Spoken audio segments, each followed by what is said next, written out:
প্রিয় পঞ্চম কোনো বিজ্ঞপ্তি নিয়োগ প্রত্যাশী ভাই বোনেরা, আসসালামু আলাইকুম।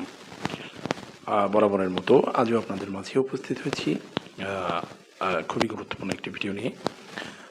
আজ মূলত আপনাদের কাছে আজকের যে সর্বশেষ আপডেট, আপনাদের পঞ্চম গণবিজ্ঞপ্তি এবং সেই সাথে জাল সনদের যে বিষয়টি সেটি নিয়ে আলোচনা করব। তো প্রথমেই আমি জাল সনদের বিষয়টি আলোচনা করব এবং এই ভিডিওর শেষে পঞ্চম গণবিজ্ঞপ্তির সর্বশেষ আপডেটটি আপনাদের জানিয়ে দেব। তো আমরা দেখি যে কি হচ্ছে, অর্থাৎ সর্বশেষ আপডেটে কি রয়েছে আপনাদের জন্য। তো বন্ধুরা, ভিডিওটি শুরু করার আগে আপনি যদি আমার চ্যানেলটিতে নতুন হয়ে থাকেন তাহলে পরবর্তী গুরুত্বপূর্ণ আপডেটগুলো পাওয়ার জন্য অবশ্যই চ্যানেলটি সাবস্ক্রাইব করে রাখবেন। আর যদি ইতিপূর্বে আপনি সাবস্ক্রাইব করে থাকেন, আপনাকে অসংখ্য ধন্যবাদ। ভিডিওটি না টেনে সম্পূর্ণ দেখার আহ্বান জানিয়ে ভিডিওটি শুরু করছি। সেই সাথে যদি ভিডিওটি ভালো লেগে থাকে অবশ্যই ভিডিওটি শেয়ার করে দেবেন। তো বন্ধুরা, আমি শুরুতেই বলেছি যে আমি দুটি বিষয় নিয়ে আজকে আলোচনা করব। একটি হচ্ছে আপনাদের যে জাল সনদের বিষয়টি এবং অন্যটি হচ্ছে আপনাদের পঞ্চম গণবিজ্ঞপ্তির যে চূড়ান্ত সুপারিশ সেটি। তো চলুন আমরা কথা না বাড়িয়ে মূল ভিডিওতে প্রবেশ করি।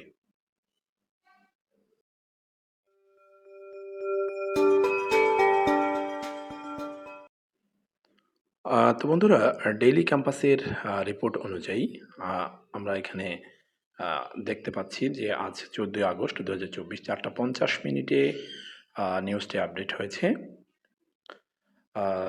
তো আমরা দেখতে পাচ্ছি এখানে বলা রয়েছে, নির্বাচিত 12 জাল সনদধারী পাবেন না শিক্ষক পদে নিয়োগ সুপারিশ। আমরা যদি একটু নিচের দিকে স্ক্রল করি তাহলে আমরা দেখতে পাবো বেসরকারি এমপিওভুক্ত শিক্ষা প্রতিষ্ঠানের মাধ্যমিক ও উচ্চ মাধ্যমিক পর্যায়ের শিক্ষক পদে নিয়োগে জারি করা পঞ্চম গণবিজ্ঞপ্তিতে আবেদন করে 12 জন জাল সনদধারী প্রার্থী নির্বাচিত হয়েছেন। চূড়ান্ত নিয়োগ সুপারিশের আগে প্রার্থীদের সনদ যাচাই বাছাইয়ে তারা ধরা পড়েছেন। জাল সনদধারী 12 জন প্রার্থী বরিশাল বিভাগের বলে জানা গেছে। তারা চূড়ান্ত সুপারিশ পাবেন না বলে জানিয়েছেন বেসরকারি শিক্ষক নিবন্ধন ও প্রত্যয়ন কর্তৃপক্ষ এনটিআরসি এর কর্মকর্তারা। ফলে জাল সনদ দিয়ে আবেদন করলেও তারা শিক্ষক হতে পারবেন না। বুধবার 14 আগস্ট এনটিআরসির একাধিক কর্মকর্তা বিষয়টি দ্য ডেইলি ক্যাম্পাসকে নিশ্চিত করেছেন। সূত্র জানায়, নতুন 96,000-এর বেশি শিক্ষক নিয়োগের জন্য জারি করা পঞ্চম গণবিজ্ঞপ্তিতে নির্বাচিত 22,000 প্রার্থীর কাছ থেকে সনদ সংগ্রহ করে যাচাই বাছাই করছে এনটিআরসি। যাচাই বাছাইয়ে নির্বাচিত 12 জন শিক্ষক নিবন্ধনের জাল সনদধারী চিহ্নিত হয়েছেন। তারা সবাই বরিশাল বিভাগের। শিক্ষক নিয়োগ সুপারিশ ও এ সংক্রান্ত কার্যক্রম পরিচালনা করে এনটিআরসি এর শিক্ষাতত্ত্ব ও শিক্ষামান শাখা। জানতে চাইলে ওই শাখার এক কর্মকর্তা নাম প্রকাশ না করার শর্তে দ্য ডেইলি ক্যাম্পাসকে বলেন, পঞ্চম গণবিজ্ঞপ্তিতে শুধুমাত্র 16তম ও 17তম শিক্ষক নিবন্ধনের সনদধারী প্রার্থীরা আবেদন করার সুযোগ পেয়েছিলেন। নির্বাচিত প্রার্থীদের সনদ যাচাই করে দেখা যায় 16তম ও 17তম শিক্ষক নিবন্ধনে উত্তীর্ণ দাবি করে সনদ জমা দেওয়া হলেও 12 জন প্রার্থী সনদে 2020 সালের শুরুতে এনটিআরসিএ থেকে অবসরে যাওয়া চেয়ারম্যান অতিরিক্ত সচিব আশফাক হোসেনের ডিজিটাল স্বাক্ষর। তবে 16 বা 17তম শিক্ষক নিবন্ধনের চূড়ান্ত ফল প্রকাশ ও সনদ স্বাক্ষরের অনেক আগেই আশফাক হোসেন অবসরে চলে গেছেন। তাই ওই সব সনদে আশফাক হোসেনের স্বাক্ষর থাকার কথা না। বিষয়টি অধিকতর যাচাই করে তাদের সনদগুলো জাল বলে ধরা পড়ে। ওই 12 জাল সনদধারীকে চূড়ান্ত সুপারিশ করা হবে না। জানতে চাইলে শিক্ষাতত্ত্ব ও শিক্ষামান শাখার পরিচালক উপসচিব কাজী কামরুল আহসান দ্য ডেইলি ক্যাম্পাসকে বলেন, আমরা নির্বাচিত প্রার্থীদের সনদ যাচাইয়ে 12 জন জাল সনদধারীকে শনাক্ত করেছি। তাদের চূড়ান্ত সুপারিশ করা হবে না। এক প্রশ্নের জবাবে তিনি আরও বলেন, আসলে পরীক্ষায় পাশ করেছে এমন কোনো প্রার্থীর তথ্য সংগ্রহ করে হুবহু জাল সনদ তৈরি করা হয়। সাধারণত কোনো একজন নিবন্ধিত প্রার্থীর রোল নম্বর ও তিনি কোন ব্যাচে নিবন্ধিত এসব তথ্য সংগ্রহ করে অসৎ ব্যক্তিরা জাল সনদ তৈরি করেন। বেশিরভাগ ক্ষেত্রে দেখা যায় প্রার্থীর নামও একই থাকে। তবে বাবা মায়ের নাম ও অন্যান্য তথ্য এক থাকতে পারে। তবে অধিকতর যাচাই করে আমরা নিশ্চিত হতে পারি কোন সনদটি জাল ও কোন সনদটি সঠিক। কেউ যখন শিক্ষক নিবন্ধন পরীক্ষায় উত্তীর্ণ কোনো প্রার্থীর সনদ জাল করে আবেদন করেন, তখন এনটিআরসি এর সার্ভারে উত্তীর্ণ প্রার্থীর রোল নম্বরটি শনাক্ত হয়। তথ্যে মিল থাকায় হয়তো আসল প্রার্থী আবেদন করেছেন বলে সার্ভারে মনে হয়। ফলে কম্পিউটার সিস্টেমও বিভ্রান্ত হয়ে তাদের নির্বাচিত করে। তবে পরে যাচাই বাছাইয়ে অন্যান্য তথ্য দেখে জাল সনদের বিষয়টি নিশ্চিত হওয়া যায়।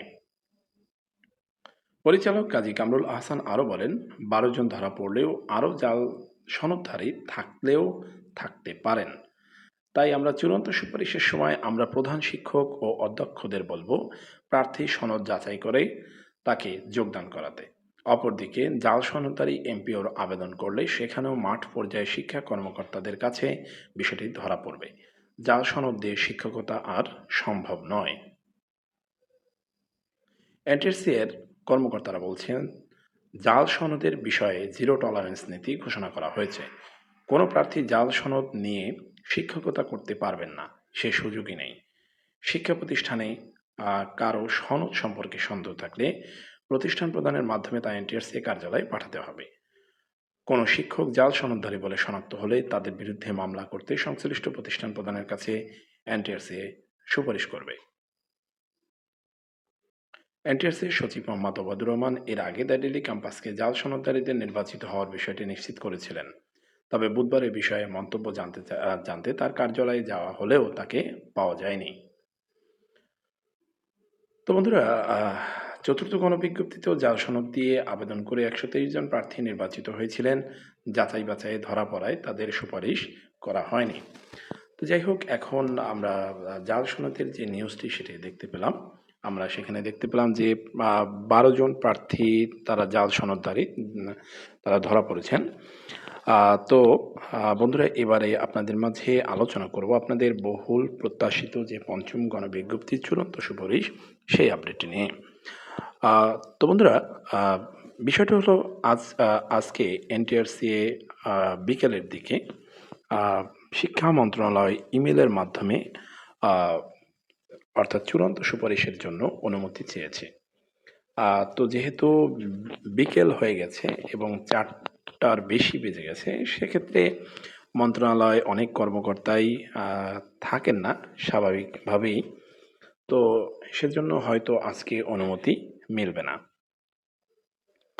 তো আগামীকাল আপনার যদি অনুমতি মেলে এবং যদি অর্থ মন্ত্রণালয়ের ছাড়পত্র পাওয়া যায়, সেক্ষেত্রে ইনশাল্লাহ আগামীকাল চূড়ান্ত সুপারিশ হতে পারে। তবে এটি আসলে শিওর দিয়ে কিছুই বলা যাচ্ছে না।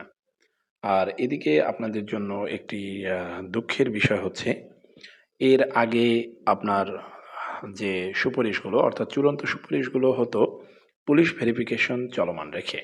অর্থাৎ আমরা এর আগে তৃতীয় ও চতুর্থ গণবিজ্ঞপ্তিতে সেরকমেরই দেখেছি। এবার পঞ্চম গণবিজ্ঞপ্তিতে যেহেতু সরকার পরিবর্তন হয়েছে এবং ইন্টারিম গভর্নমেন্ট তৈরি হয়েছে, এক্ষেত্রে গভর্নমেন্ট নির্দেশনা অর্থাৎ স্বরাষ্ট্র মন্ত্রণালয়ের নির্দেশনার যদি কোনো পরিবর্তন হয় যে তারা অর্থাৎ পুলিশ ভেরিফিকেশন সম্পন্ন করে আপনাদের চূড়ান্ত সুপারিশ করবে, সেক্ষেত্রে আপনাদের কিছু দেরি হতে পারে। অর্থাৎ এখন যেমন আপনাদের পুলিশ ভেরিফিকেশন চলমান রেখে সুপারিশ করা হয়, হয়তো প্রসেসটি সেটি ভিন্ন হয়ে যেতে পারে। আমি শিওর দিয়ে বলছি না, না হওয়ার সম্ভাবনাই কম। তবে হয়ে গেলে সেক্ষেত্রে আপনাদের পুলিশ ভেরিফিকেশন সম্পন্ন হওয়ার পরে একেবারে চূড়ান্ত সুপারিশ হবে। তো বন্ধুরা, আপনারা বিচলিত হওয়ার কোনো কারণ নেই। তো সঠিক তথ্য আপনাদের মাঝে তুলে ধরার চেষ্টা নিয়মিতই করে যাচ্ছি এবং সঠিক তথ্যটি দিয়ে যাওয়ার ভবিষ্যতেও চেষ্টা করব ইনশাল্লাহ। আপনি আপনার গুরুত্বপূর্ণ মতামত কমেন্ট সেকশনে জানাতে পারেন। আর যদি ভিডিওটি ভালো লেগে থাকে অবশ্যই ভিডিওটি শেয়ার করে দেবেন। তো আজকে বিদায় নিচ্ছি। আবারও বিদায় নেওয়ার আগে চ্যানেলটি সাবস্ক্রাইব করার জন্য অনুরোধ রইল। আর যদি আপনি ইতিপূর্বে সাবস্ক্রাইব করে থাকেন, আপনাকে অসংখ্য ধন্যবাদ জানিয়ে আজকের মতো এখানেই বিদায় নিচ্ছি। আবারও সকলের প্রতি শুভকামনা। আসসালামু আলাইকুম।